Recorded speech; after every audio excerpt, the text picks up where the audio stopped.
माँ तू सबसे प्यारी है, माँ तू जग में न्यारी है।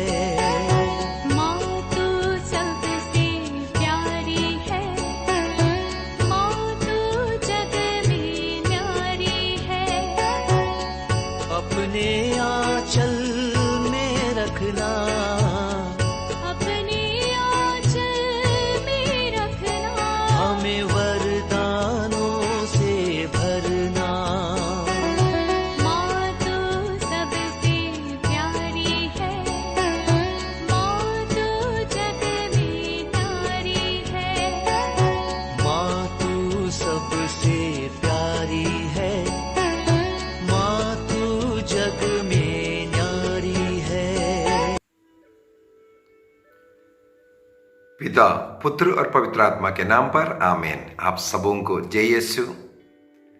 आज हम लोग चालीसा काल मनन चिंतन में नशा के विषय में मनन चिंतन करेंगे, क्योंकि ऐसे अनेकों घर है जहां नशे के कारण अशांति है, नशे के कारण गरीबी है, नशे के कारण लड़ाई झगड़ा है, नशे के कारण वे एक दूसरे से अलग रहते हैं, पत्नी पति को छोड़ करके गया। नशे के कारण अन्य अनेकों पाप उनके जीवन में हैं। कई लोग चालीसा काल जब शुरू हुआ, इस चालीसा काल में नशा ना करने का निर्णय किया। मैं कई लोगों से बातचीत करता हूं और वे लोग कहते हैं चालीसा काल में नशा करना पाप है, चालीसा काल में नशा इसलिए छोड़ दिया है। अभी ईस्टर में जितने अभी छोड़ा है पूरे दोस्तों के साथ खत्म करेंगे। इस प्रकार चालीसा काल में क्या नशा छोड़ने से आपको कोई अच्छा कृपा पुण्य मिल रहा है? मुझे नहीं लगता है। हाँ, आपको कई चीजें चालीसा काल में छोड़ने के लिए कहते हैं। उनमें अगर आपने नशा भी छोड़ा है, इसको दोबारा शुरू करने के लिए नहीं। यदि एक झूठ बोलने वाला व्यक्ति चालीसा काल में निर्णय करता है, मैं झूठ नहीं बोलूंगा, गुस्सा नहीं करूंगा, या अन्य ऐसे पापों से दूर रहने का, पाप स्वीकार बार बार करने का कुछ न कुछ निर्णय ये चालीसा काल में करते हैं, ये केवल चालीसा काल के लिए नहीं होना चाहिए। कई लोग पारिवारिक प्रार्थना करते हैं, कई लोग इतवार को जाते हैं, कई बार शुक्रवार को क्रूस रास्ते में जाते हैं। ये मात्र चालीसा काल में अगर रह जाएगा, मेरे विचार में इसका ज्यादा फायदा नहीं होने वाला।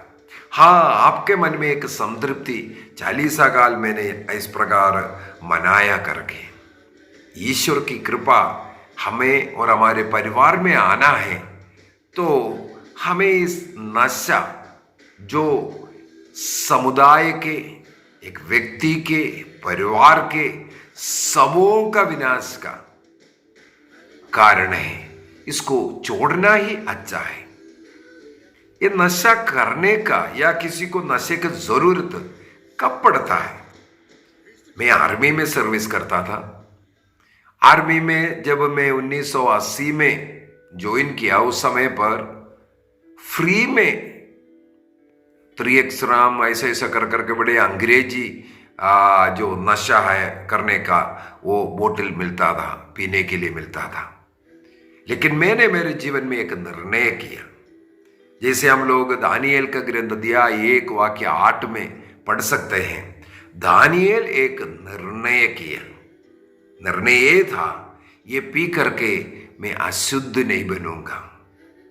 स्वर्गदूत गब्रिएल योहन बपतिस्ता के विषय में सक्रियस को संदेश दिया।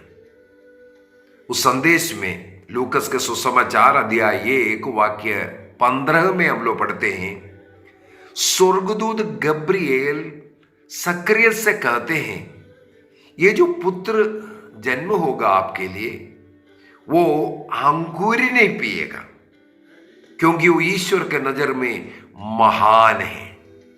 महान व्यक्ति अंगूरी नहीं पीता। लेकिन हबक्कूक का ग्रंथ उसके अध्याय 2:15 में लिखा है, शराब पीने से, नशा करने से तुम्हारी कोई महिमा नहीं बल्कि तुम्हारी निचता को दिखाते हैं। तुम कितना नीच व्यक्ति है, ईश्वर के नजर में तुम कितना तुच्छ व्यक्ति है, गिरा हुआ व्यक्ति है, ये दिखाता है करके। क्या कारण है ये नशा करने का? मैं इसके ऊपर मनन चिंतन किया तो मुझे कुछ बाइबल का ही वचन मिला किस कारण वे लोग नशा करता है। रोमियो को लिखते हुए संत पौलुस, रोमियो का पत्र अध्याय 1 वाक्य 21 को पढ़ता हूं। वहां पर लिखा है, जो मनुष्य ईश्वर को जानते हुए भी उन्हें आदर सम्मान नहीं देता है और प्रभु को धन्यवाद देते हैं। ईश्वर को उचित आदर सम्मान नहीं देना, धन्यवाद नहीं देना, ये उनकी घृणित वासनाओं का शिकार होने इसलिए छोड़ देता है। उन्होंने नश्वर ईश्वर को जानते हुए भी उन्हें समुचित आदर और धन्यवाद नहीं दिया। वाक्य 24 में, इसलिए ईश्वर ने उन्हें उनकी घृणित वासनाओं का शिकार होने दिया। ये घृणित आग्रह, वासनाएं, नशा करना, भोग विलास का जिंदगी जीना, व्यभिचार की जिंदगी जीना, इस प्रकार का ये जो वासनाओं का शिकार होने के लिए छोड़ दिया, क्योंकि मनुष्य ईश्वर को छोड़ा। यदि कोई व्यक्ति ईश्वर के साथ रहता है, उन्हें इस नशे की कोई जरूरत नहीं है। जिस व्यक्ति में ईश्वर की आत्मा निवास करता है, वो आत्मा में आनंदित रहता है, नशे में खुशी ढूंढने में ये नहीं जाता है। जिस व्यक्ति के जीवन में नशा आ गया, इसका मतलब है वो ईश्वर को त्यागा हुआ व्यक्ति है। उनके जीवन में प्रार्थना भक्ति नहीं है, अगर है तो भी वो दिखावा मात्र होगा। वो अन्य लोगों को दिखाने के लिए, अन्य लोगों के सामने वो प्रकट करने के लिए ये सब करता है। होशिया का ग्रंथ, होशिया अध्याय 4 वाक्य 2 को भी पढ़ना चाहूंगा। वहां पर लिखा हुआ है इस्राएली लोगों के विषय में, देश में सच्चाई और करुणा तथा ईश्वर भक्ति लुप्त हो गई है। लोगों के बीच में सच्चाई, सत्य, ईमानदारी लुप्त हो गया। दूसरा है, उनके मन में करुणा लुप्त हो गया। तीसरी बात लिखा है, ईश्वर भक्ति लुप्त हो गई। वे वचन के पक्के नहीं रह गया। इसी वजह से उनके बीच में नाना प्रकार के पाप आ गया। में एक है ये नशा करना। अध्याय 4 का वाक्य 17 एवं 18 में भी लिखा है, एफ्राइम मूर्ति पूजा में लग गया है, लगने दो। वे अब शराबियों का गिरोह बन गया है, ग्रुप बन करके शराब पीने वाला। कब? जब उनके अंदर मूर्ति पूजा अर्थात ईश्वर को त्याग किया, उचित सम्मान नहीं दे रहा है, आदर नहीं दे रहा है, ईश्वर को धन्यवाद नहीं दे रहा है, उनके बुद्धि भ्रष्ट हुआ। इस प्रकार वो नशे के शिकार हुआ। नशे के बाद उसके साथ साथ वो वेश्यावृत्ति, वासना का पाप, व्यभिचार का पाप में भी वो जाते हैं। होशिया का ग्रंथ 4:11 में लिखा है, अंगूरी चाहे नहीं हो या पुरानी, बुद्धि को भ्रष्ट करता है। होशिया का ग्रंथ अध्याय 4 वाक्य 6 में लिखा हुआ है, धर्म के अभाव में मेरी प्रजा भ्रष्ट हो गई। ये सब वचन यही बोलता है, हमारे जीवन एक धार्मिक जीवन नहीं है, ईश्वर के मार्ग में नहीं है, प्रार्थना भक्ति का जीवन नहीं है, तब हम नशे की ओर, इस प्रकार का जो घृणित चीजें हैं इसके पीछे, वासना का पाप, व्यभिचार का पाप आदि में जाते हैं। इसलिए ईश्वर भक्ति का एक धार्मिक जीवन जीने का जरूरत है। जो व्यक्ति धार्मिक जीवन जीता है उनको इन तमाम चीजों की कोई जरूरत नहीं पड़ते हैं। हम लोग साथ ही साथ ये एफेसियों को लिखते हुए संत पौलुस, एफेसियों का पत्र उसके अध्याय 5 में हम लोग वाक्य 17 से थोड़ा पढ़ते हैं। एफेसियंस चैप्टर 5 वर्स 17 एंड 18, वहां पर लिखा है, आप लोग ना समझ ना बने। कई लोग ना समझ लोग हैं। क्या आगे लिखा है, बल्कि प्रभु की इच्छा क्या है यह पहचाने। प्रभु हम लोगों से क्या चाहता है, प्रभु मेरे जीवन से, मेरे परिवार से क्या चाहता है। क्या नशा कर करके लड़ाई झगड़ा करना, जीवन को बर्बाद करना, जो मेहनत कर करके जो कमा रहा है ये नशे में खर्च करना, जो बीवी बच्चों में जो खर्च कर सकता है वो नशे में खर्च करना है क्या?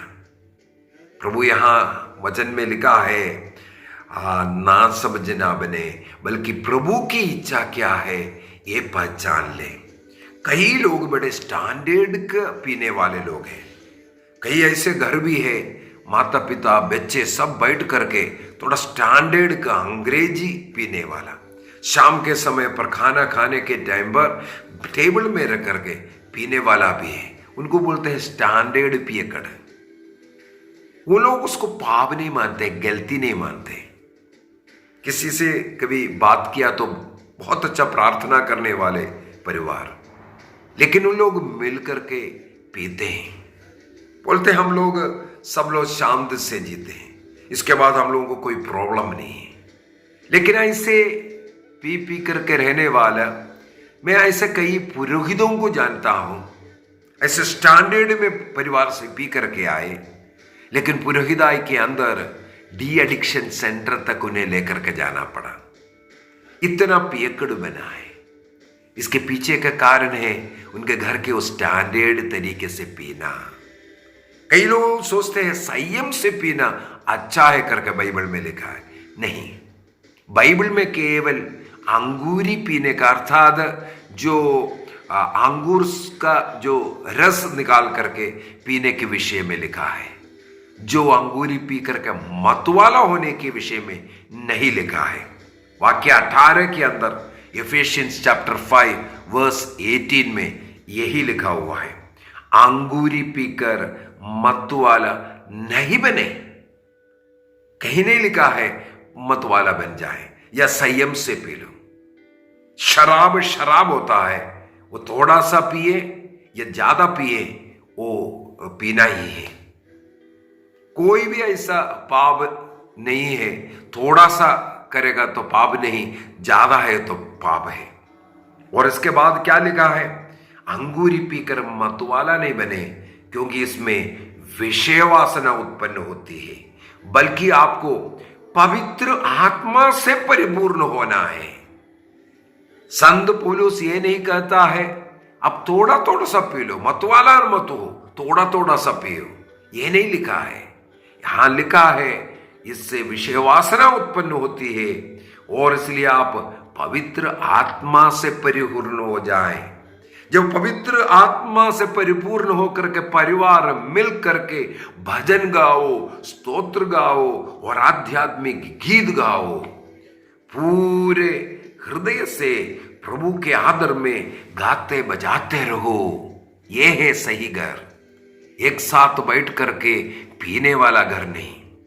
यदि हम लोग सूक्ति ग्रंथ उसके अध्याय 23 को पढ़ेंगे, सूक्ति ग्रंथ का अध्याय 23 वाक्य 29 से आगे अगर हम पढ़ करके देखेंगे, जो नशा करने से, ये जो अंगूरी पीने से कम से कम एक दर्जन जो उसका जो नतीजा है, जीवन में क्या क्या खराबियां लेके आता है, क्या नुकसान पहुंचाता है, इसके विषय में लिखा हुआ।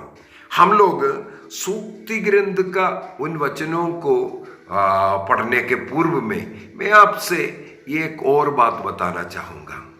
मैंने जब पारिवारिक प्रार्थना एवं धर्म शिक्षा ग्रंथ को, वो जो किताब प्रार्थना किताब को लिख रहा था, तब मेरे मन में आया नशे से मुक्ति के लिए भी प्रार्थना लिखते हैं। उस प्रार्थना लिखने के लिए मैं उससे पहले पवित्र बाइबल में कितना वचन ऐसा है जो नशा नहीं करना है ये लिखा, इसको मैंने नोट करना शुरू किया।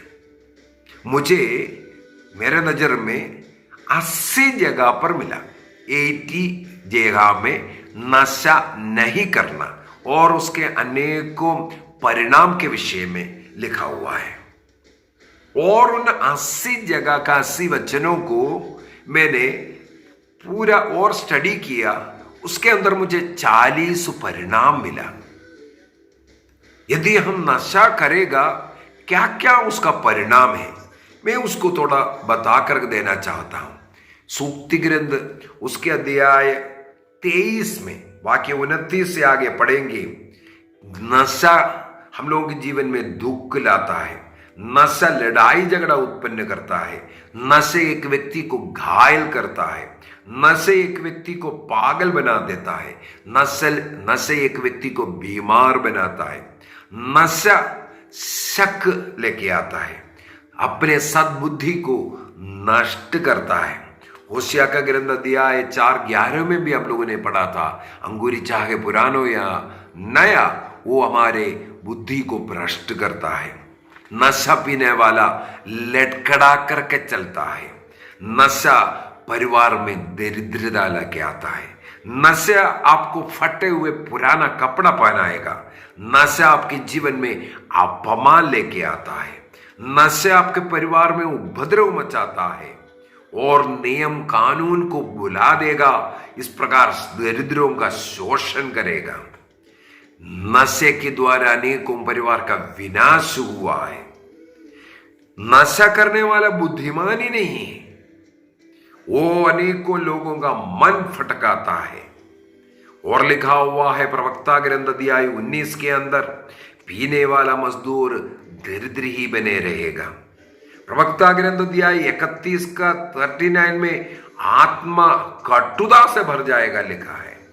प्रवक्ता ग्रंथ 31:40 में लिखा है, पीने वाला क्रोध भड़काएगा। आगे लिखा हुआ है, वो अपने को हानि पहुंचाता है और उसकी शक्ति को घटाता है। दानियल का ग्रंथ 1:8 में लिखा हुआ है, वो हमें अशुद्ध करता है। इसलिए कुरिन्थियों का पत्र दिया है 6:10 में, गलातियों का पत्र दिया है 5:21 में लिखा है, शराब पीने वाला स्वर्ग नहीं जाएगा क्योंकि वो अशुद्ध व्यक्ति है। ईश्वर की दृष्टि में इस प्रकार पीने वाले व्यक्ति नीच व्यक्ति है, महान नहीं है। ये नीचता को दिखाता है, वासना को उत्पन्न करता है। एफेसियों का पत्र दिया है 5:18 में लिखा है, मन को कुंडित करता है। लूकस का सुसमाचार अध्याय 21:34 में लिखा है, ये बुद्धि को भ्रष्ट करता है। होशिया का ग्रंथ अध्याय 4 वाक्य 1 में लिखा है, शराब विष है, पॉइसन, पॉइसन है।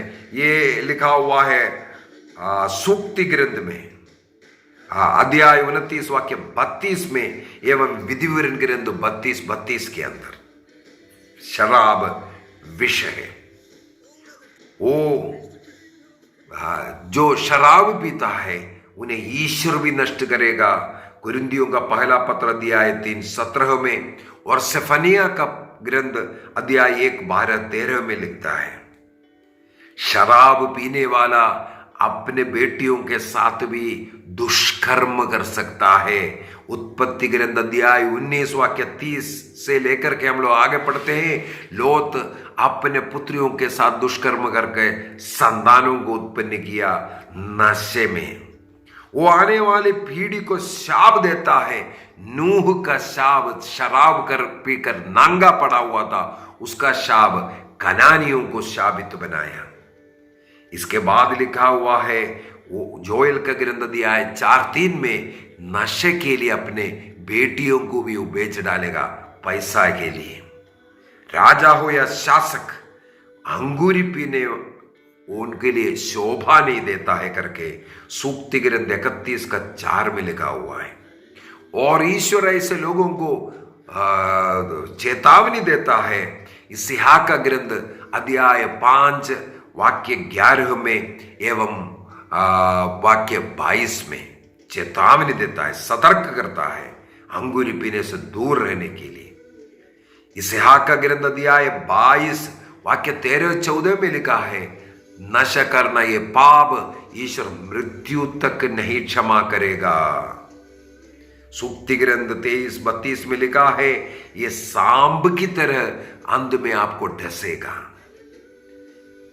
रोमियो का पत्र अध्याय 14 वाक्य 21 में लिखा है, ये दूसरों के लिए पाप का कारण बन सकता है। इस प्रकार अनेकों जगहों पर बताया है नशा नहीं करना। नशा लोगों का बर्बादी का कारण बन सकता है, परिवार का जो बर्बादी का कारण। यदि आपने इस 40 काल में नशा ना करने का निर्णय किया, नशे को छोड़ चुका है, प्लीज आप प्रार्थना कीजिए, प्रभु आपको शक्ति देगा, सामर्थ्य देगा, नशे को कभी ना करें। आइए हम अपनी आंखों को बंद करें, प्रभु से प्रार्थना करें, शक्ति मांगे। ये नशा करने से, चाहे किसी भी प्रकार का नशा, बीड़ी, सिगरेट, तंबाकू, गुटखा, पान या अन्य शराब, कुछ भी आप पी रहा है, खा रहा है, यह आपके शरीर को हानि पहुंचाता है। कैंसर जैसे बीमारियां, साथ ही साथ आत्मा का विनाश पाप के कारण होता है। अनेकों का घर इस कारण नाश हुआ। अनेकों लोगों का पागलपन का कारण ये नशा है। अनेकों बेटियां दुखी हैं। अनेकों डाइवोर्स के पीछे कारण ये नशा है। हम अपने जीवन का उदाहरण दूसरों को देंगे। जैसे मैं स्वयं एक आर्मी में रह करके नशा नहीं किया, नशा नहीं करता और किसी को पिलाता भी नहीं। कई लोग बोलते हैं वो कार्ड दीजिए, 1000 रुपये रख दीजिए, 1500 रुपये रखिए, उस नशे का पैसा, उसको बेच करके पैसा मुझे नहीं चाहिए। आप भी एक निर्णय कीजिए, ना स्वयं पीऊंगा, ना दूसरों को पीने देंगे, ना उसका पैसा हम लेंगे। प्रभु आपको, आपके परिवार को आशीष देगा। एक निर्णय एक परिवार को बचा सकता है। नशे से दूर रहने का निर्णय कीजिए। प्रभु आप लोगों को कृपा और अनुग्रह प्रदान करे। पिता, पुत्र और पवित्र आत्मा के नाम पर आमीन। आप सबों को जय यीशु।